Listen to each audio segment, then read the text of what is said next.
아멘. 좋은 아침입니다. 자, 우리 앞뒤 좌우 돌아보시며 서로 인사합니다. 사랑합니다. 축복합니다. 여디디야, 우리 함께 인사합니다. 여디디야, 하나님께서 여러분을 사랑하시는 줄 믿으시기 바랍니다. 봄을 제쳐가는 단비가 촉촉히 내렸습니다. 지난 금요일은 창문을 열고 운전을 해야 할 정도로 정말 따뜻했고요. 어제는 좀 쌀쌀했죠 말이지. 봄 기운 때문이었는지 금요일은 하루 종일 몸이 피곤했습니다. 그런데 저녁 금요 온가족 영성 집회 때 모든 피곤이 한순간 날아갔습니다.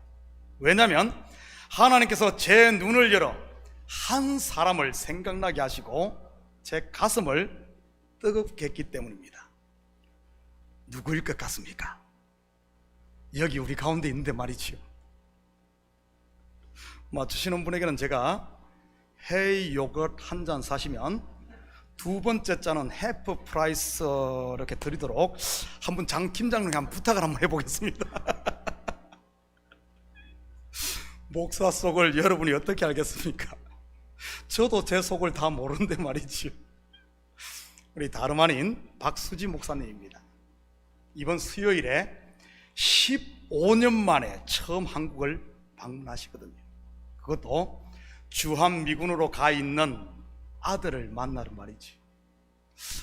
남이 장에 간다 하니 걸음지고 나선다는 속담이 있듯이 박 목사님이 한국 간다고 하니 제 마음도 설레서 그랬는지는 모르겠습니다. 목사님께서 미국에 오신 지 1년도 안 된 시점에 저를 만나 15년이 넘도록 지금까지 함께 교회를 섬겨왔습니다. 지금에야 이야기하지만 사실 그때는 저도 심란했지만 우리 박 목사님도 만만치 않았던 것 같습니다. 혼자 벌어 셋이 공부를 해야 하니 말이지. 그때는 본인도 신학을 공부하고 있었으니까요.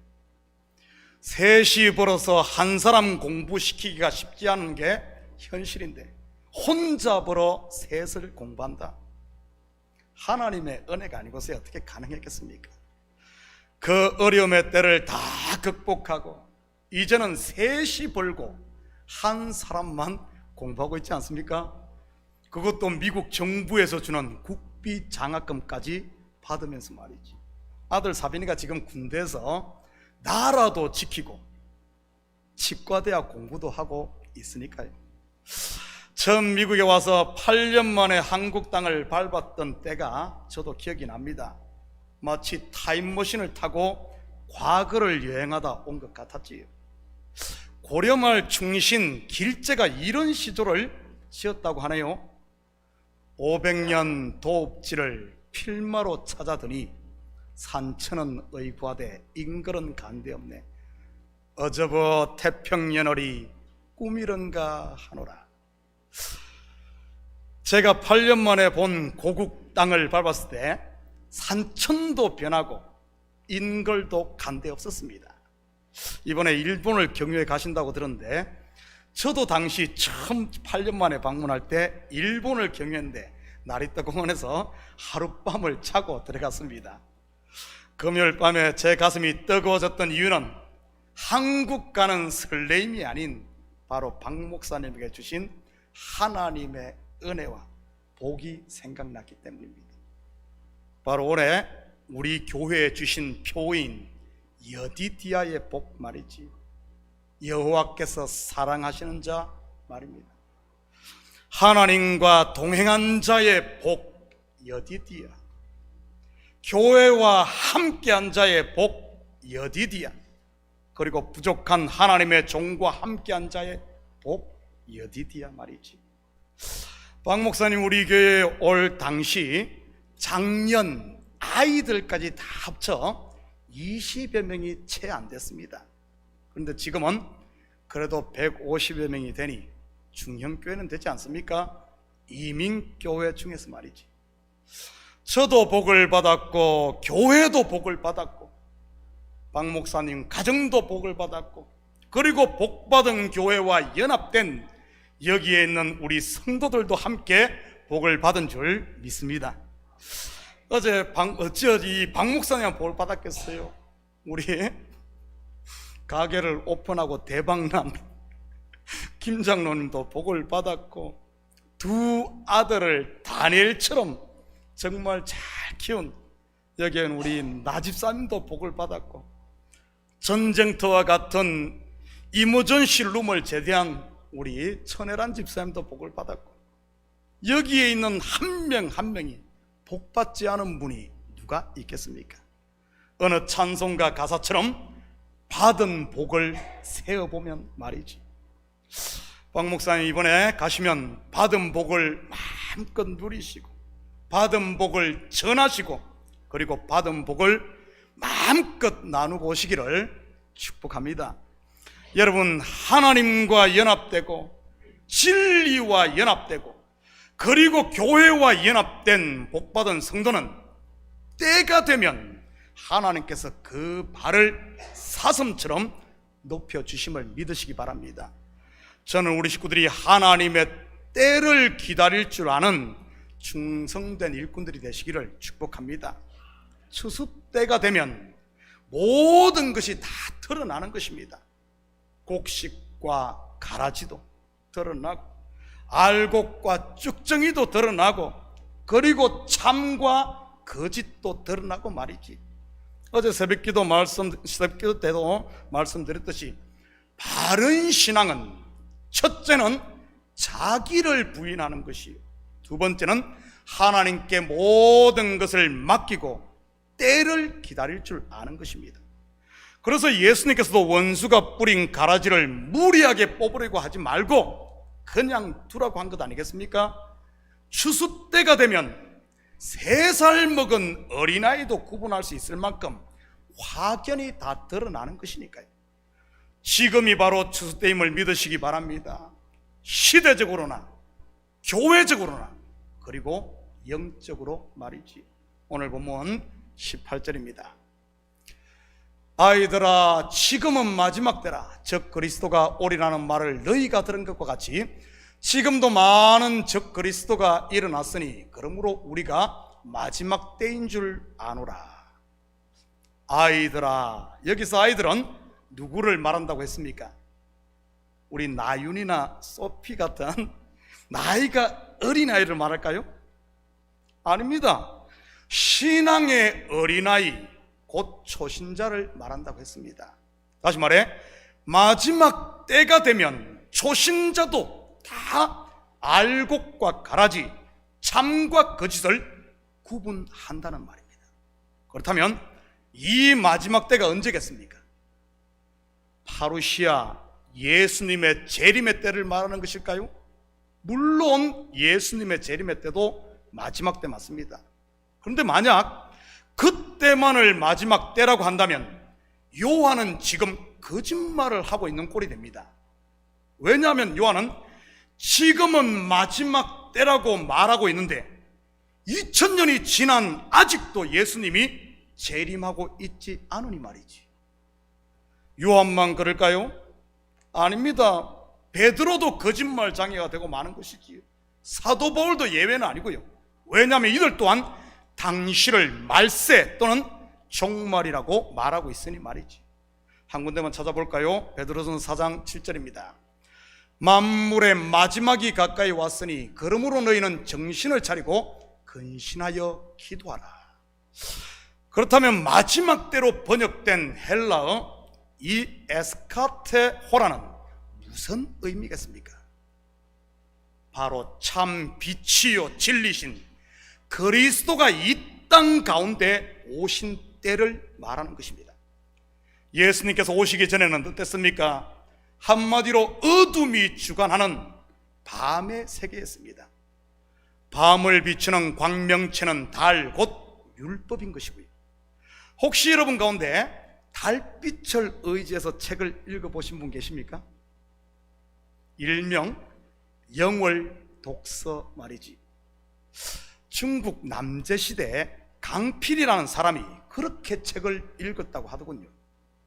물론 당시에야 붓으로 글씨를 썼으니 글씨가 큼직해서 달빛에도 잘 보였을지 모르겠습니다. 그런데 요즘 책들은 전부 깨알 글씨 아닙니까? 그런 책을 달빛으로 읽을 수 있을까요? 모르겠습니다. 시력이 한 2.5 이상인 사람이야 모르겠지만 저 같은 1.2 정도 가지고서는 어림도 없을 것 같습니다. 그냥 검은 것은 글씨요, 흰 것은 종이인 것이지. 이처럼 봉사 문고리 잡는 것과 같은 달빛 아래, 율법 아래 종로로 타던 시대에서 정오의 태양보다 더 밝은 빛, 참 빛이신 예수님께서 오시자 어떻게 됩니까? 다 드러나는 겁니다. 하나님의 백성들 속에서 주인 노릇했던 귀신의 존재도 다 드러나고, 율법에서 난 의로 왕노릇했던 바리새인과 서기관들의 거짓 의도 다 드러나고 말이지요. 마지막 때가 언제라는 말입니까? 바로 참 빛이신 예수님이 오신 때입니다. 그때부터 마지막 때가 시작된 것, 종말이 시작된 것이죠. 지금도 많은 적그리스도가 일어났나니 그러므로 우리가 마지막 때인 줄 아노라. 요한이 이 글을 쓰던 당시가 이미 마지막 때라는 말입니다. 그렇다면 여기서 적그리스도는 누구를 말하는 것이겠습니까? 히틀러입니까? 교황입니까? 요즘 세계를 시끄럽게 하는 러시아의 푸틴입니까? 아니면 이스라엘 전쟁을 일으킨 하마스입니까? 적그리스도가 누구죠?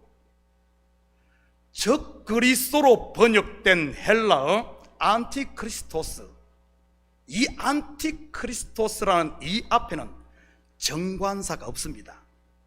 또한 안티크리스토스 플로이, 즉 많은 적그리스도를 복수를 사용하는 것을 보아 어떤 특정한 인물을 가리키는 것이 아님을 우리는 알 수가 있지요. 적그리스도는 다름 아닌 기름 부음 받은 자, 곧 예수를 대적하거나 또는 대적하는 자를 말하는 것이지. 물론 여기에는 그리스도가 머리인 교회를 대적하는 자들도 포함되는 것입니다. 우리 교회는 그런 분이 없겠지만 어떤 교회는 목사가 마음에 들지 않다고 헌금하지 말라고 선동하는 사람이 있다고 들었습니다. 어떤 교회는 당회가 꼴보기 싫다고 성도들을 한 명 한 명 내어 쫓는 사람이 있다는 말도 들었어요. 여러분, 그것이 목사를 힘들게 하는 것일까요? 당회를 괴롭히는 것일까요? 아닙니다. 목사나 당회가 아니라 교회의 머리신 그리스도를 대적하는 행위입니다. 여러분, 또한 좀 연약해서 넘어지는 형제를 정죄하고 판단하는 것이 어찌 그 형제에게만 하는 것이겠습니까? 아닙니다. 독생자 예수 그리스도의 핏값을 주고 사신 하나님을 판단하고 정죄하는 겁니다. 확인해 볼까요? 마태복음 25장 45절 46절입니다. 이에 임금이 대답하여 이르시되 내가 진실로 너희에게 이르노니 이 지극히 작은 자 하나에게 하지 아니한 것이 곧 내게 하지 아니한 것이니라 하시니라. 그들은 영벌에 의인들은 영생에 들어가리라 하시니라. 한 군데 더 봅니다. 디모데전서 3장 15절입니다. 만일 내가 지체하면 너로 하여금 하나님의 집에서 어떻게 행하여야 할지를 알게 하려 함이니 이 집은 살아계신 하나님의 교회요 진리의 기둥 같으니라. 여러분, 교회는 목사의 교회도 아니고 당회의 교회도 아닌 하나님의 교회임을 믿으시기 바랍니다. 물론 교회의 머리는 그리스도고요. 저는 우리 참교회 식구들은 이런 비밀을 제대로 알아 그리스도를 대적하는 이 적 그리스도의 자리에 앉지 마시기를 축복합니다.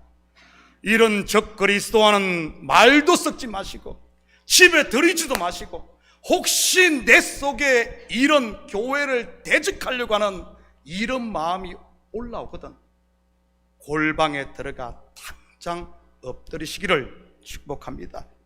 그러지 않고 선악과 주의를 맴돌다 보면 뱀의 유혹에 빠져 벌거벗은 자로 드러나게 되는 것이니까요. 성령을 거스르게 하는 육신의 소욕을 여러분 내 힘으로 이길 수 있을까요? 내 힘으로 못 이겨요.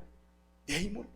이런 것들이 일어날 때마다 이것이 내 속에 자리를 잡지 못하도록, 잉태하지 못하도록 진리의 빛 앞에, 말씀 앞에, 기도의 자리에 나와야 하는 것입니다. 왜냐하면 욕심이 잉태하면 죄를 낳고, 죄가 장성해버리면 사망을 낳게 되니 말이지. 19절입니다. 그들이 우리에게 나갔으나 우리에게 속하지 아니하였나니 만일 우리에게 속하였더라면 우리와 함께 거하였으려니와 그들이 나간 것은 다 우리에게 속하지 아니함을 나타내려 함이니라. 여러분, 적 그리스도가 먼 나라, 이웃 나라에 있다는 말입니까? 절간이나 무당집에 있다는 말이에요? 아닙니다. 우리 가운데 있다는 말입니다.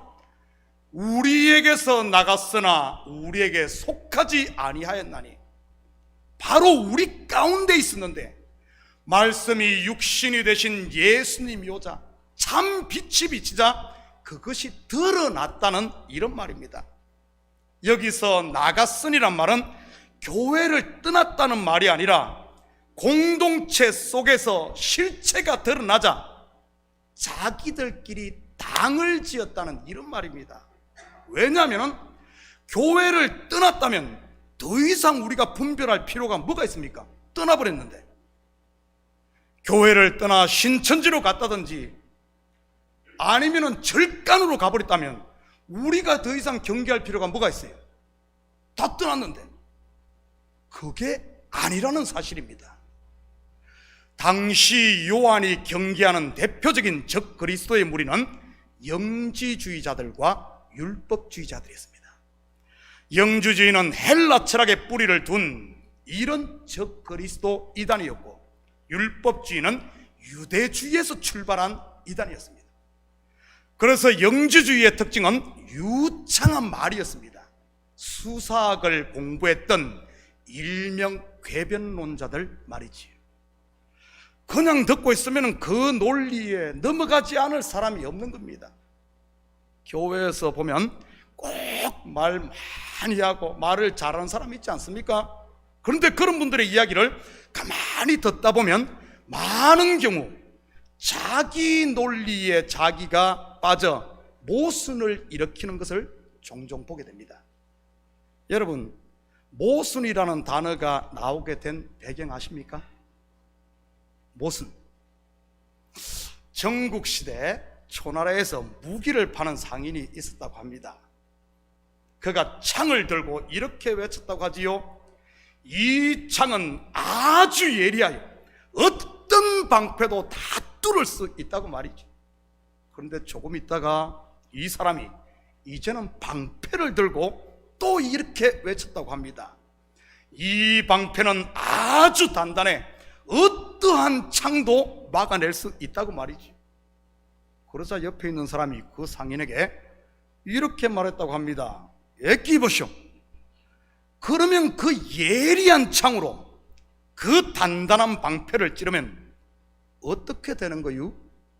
아마 충청도 사람이 있는가 봐요. 여러분, 성경에서 말하는 지혜가 무엇이라고 했습니까? 듣는 마음인 겁니다. 듣는 마음. 바로 잘 들어보면 다 드러나는 겁니다. 그 말이 참인지 거짓인지, 정말 교회를 위하는 것인지 아니면 교회를 허는 것인지, 자기를 위한 것인지 아니면 정말 다른 사람을 위한 것인지. 여러분, 율법주의자들은 어땠습니까? 자기 의를 내세우기 위해 다른 사람을 정죄하고 판단했습니다. 한마디로 자기 말고는 전부 죄인이요, 전부 죽일 놈이었던 것이지. 알고 보면 적 그리스도는 멀리 있는 게 아닙니다. 바로 교회 안에 있는 것이요, 더 자세히 보면 내 안에 있을 수 있다는 겁니다. 내 안에 성령의 법을 쫓고자 하는 성령의 생각이 있는 반면 그 성령을 거스르려고 하는, 내 욕망을 쫓으려고 하는 성령을 거스리고 하나님을 대적하려고 하는 이 내 속에 남아있는 이 탐욕, 욕심, 이것이 바로 적 그리스도를 대적하는 것일 수 있다는 사실입니다. 20절, 21절입니다. 너희는 거룩하신 자에게서 기름 부음을 받고 모든 것을 아느니라.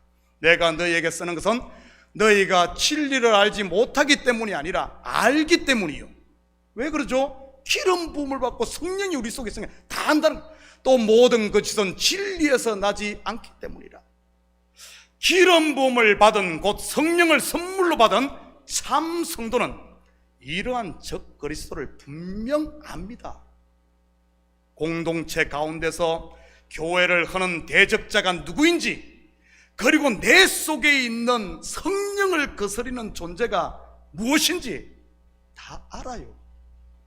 그런데 왜 미혹되고 넘어지는 것일까요? 아는데, 여러분, 정말 하와가 선악을 알게 하는 나무를 먹지 말라는 하나님의 말씀을 몰라서, 아니면 깜빡 잊어버려서 선악과를 따먹었을까요? 아닙니다. 분명히 아는데도 미혹됐던 겁니다. 왜죠? 바로 육신의 정욕과 안목의 정욕과 이생의 자랑을 내려놓지 않아서 그런 겁니다. 쉽게 말해 자기를 부인하지 않았기 때문에 미혹되는 겁니다. 여러분 기억하시기 바랍니다. 나를 부인하지 않으면 그리스도를 부인하게 됩니다. 그리스도를 부인하게 되면 하나님을 부인하게 된다는 사실 말이지. 왜 베드로가 예수님을 3번씩이나 모른다고 부인했습니까? 바로 자기를 부인하지 않아서 그렇습니다. 결국 자기를 부인하지 않는 성도는 하나님의 말씀을 전하는 목사도 부인하고, 교회도 부인하고, 그리고 교회의 머리신 그리스도도 부인하게 되는 겁니다. 반면 자기를 내려놓고 부인하는 성도는요, 하나님의 말씀을 아멘으로 받고 교회 공동체와 연합하게 되며, 그리고 그리스도를 나의 주로 시인하게 되는 것이지. 물론 그리스도를 시인하는 자는 그 속에 하나님이 거하시는 거룩한 성전, 곧 하나님의 나라가 이루어지는 것이고요. 저는 우리 식구들이 나를 십자가 앞에 내려놓음으로 그리스도와 더불어 왕노릇하는 하나님의 나라를 누릴 수 있기를 축복합니다. 바로 의와 평강과 희락의 하나님 나라 말이지. 24절입니다. 너희는 처음부터 들은 것을 너희 안에 거하게 하라.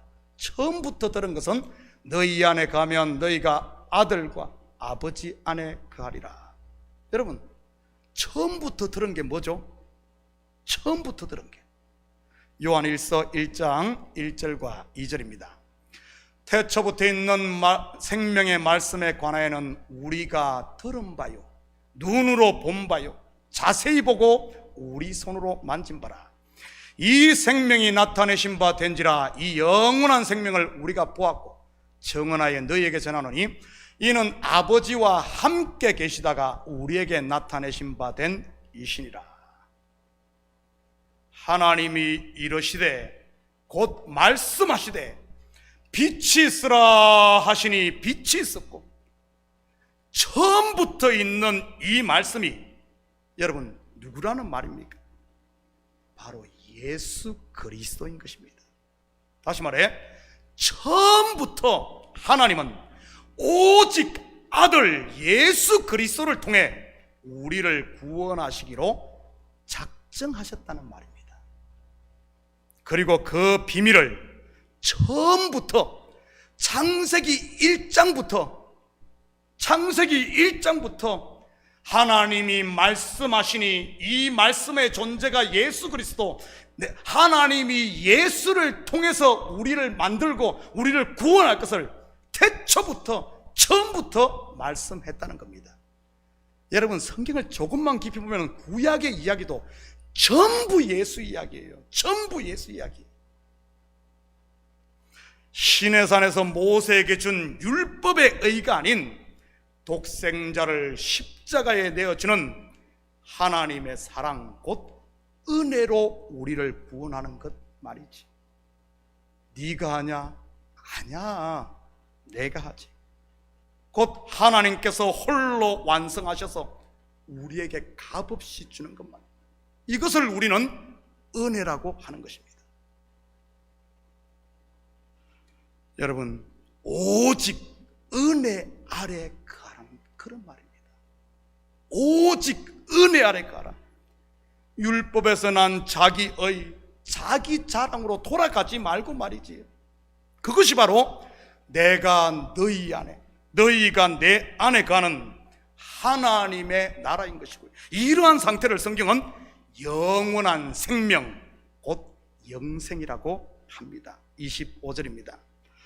그가 우리에게 약속하신 것은 이것이니 곧 영원한 생명이니라. 영원한 생명. 여러분, 영생이 뭐죠? 요한복음 17장 3절입니다. 영생은 곧 유일하신 참 하나님과 그가 보내신 자 예수 그리스도를 아는 것이라. 하나님과 예수 그리스도를 안다는 말이 무슨 뜻일까요? 바로 그분이 저와 여러분을 위해 행하신 그 큰일, 곧 자기의 아들을 십자가에 내어준 그 사랑, 그 은혜를 안다는 말입니다. 그걸 알고 그 안에 거하는 것이 영원한 생명이요 영생이라는 그런 말이지. 27절입니다. 너희는 주께 받은 바 기름 부음이 너희 안에 거하나니 아무도 너희를 가르칠 필요가 없고 오직 그의 기름 부음이 모든 것을 너희에게 가르치며 또 참되고 거짓이 없으니 너희를 가르치신 그대로 주 안에 가라. 사도 요한은 왜 너희는 기름 부음을 받은, 기름 부음 받은 자, 곧 성령 받은 자임을 이렇게 강조하는 것일까요? 그것은 바로 인생들 속에 있는 욕망, 욕심을 자극하는 뱀의 소리에 귀 기울이지 말고 너희 속에 있는 성령의 속삭임, 그 성령의 음성에 귀를 기울이라는 그런 말입니다. 성령이 교회들에게 하시는 말씀을 들을지. 여러분, 성령이 교회에게 하시는 말씀이 뭐죠? 회개하고 처음 사랑을 찾으라는 말 아닙니까? 또 성령이 교회들에게 하시는 말씀이 무엇입니까?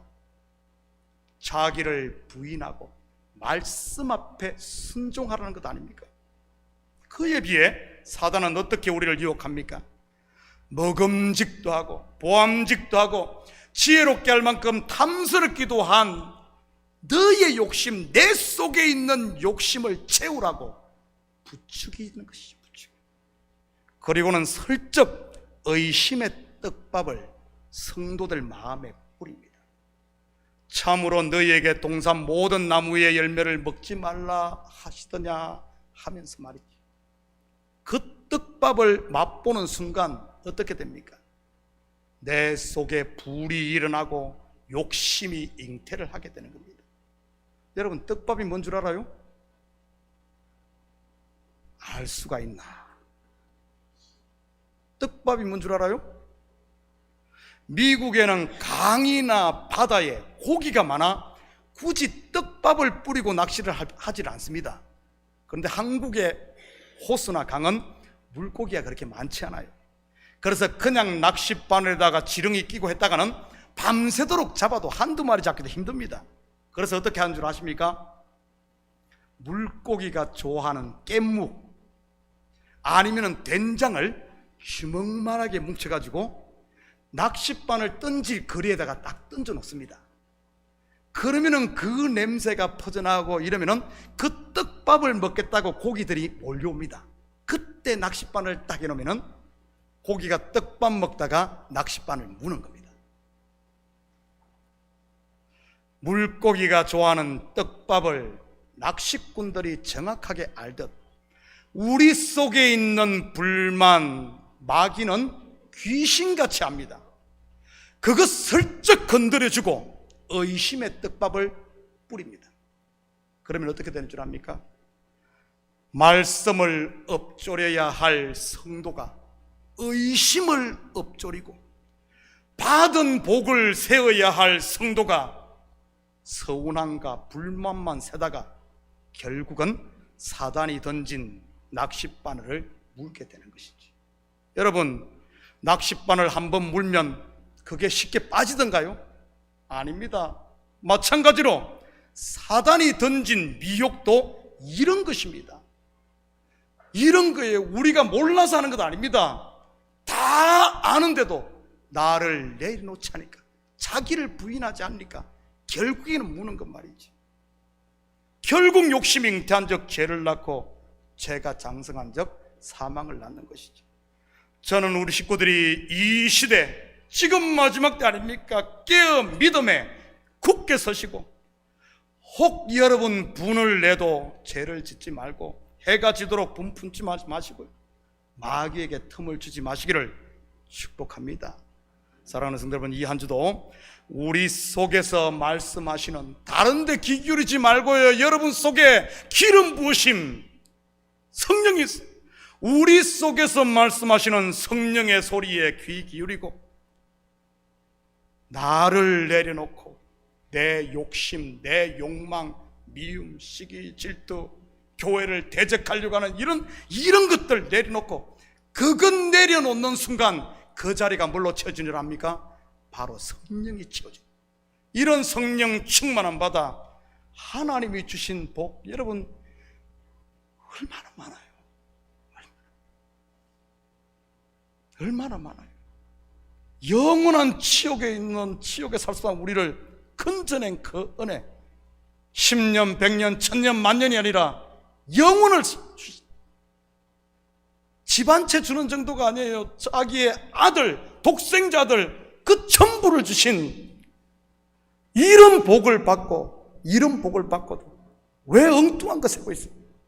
여러분, 받은 복에 눈이 떠여 이 복을 누리시고, 이제는 좀 전하시고, 또한 이 복을 이웃들에게 나누며 사는 이런 멋진 우리 참교회 성도들 되기를 예수님의 이름으로 축복합니다.